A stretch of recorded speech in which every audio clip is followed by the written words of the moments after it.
Effectively, if the committee decides an MP qualifies for recall, they're finished. That's it. So it's all power to the committee, all power to the institution, no power to the voters. But is a committee really likely, say an MP crosses the floor, to say, no, actually we think this chap should stay? Well, that's the other problem, is the criteria is so narrow that it's almost meaningless in any case. So it's very hard to imagine an MP. So an MP would only qualify for serious financial wrongdoing.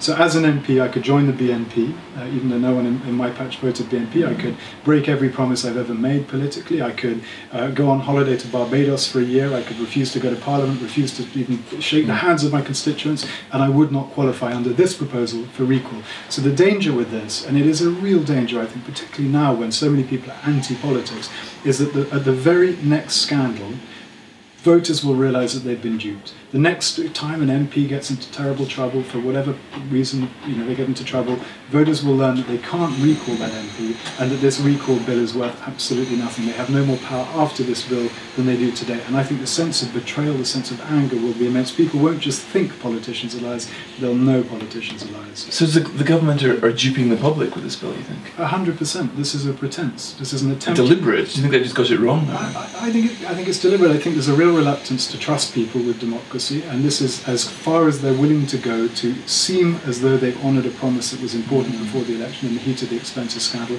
without actually honouring that promise. But I think I think it's going to backfire. I don't think this is safer. As an MP, I would feel very safe in a pure recall system. If I screw up and I'm booted out, that's democracy.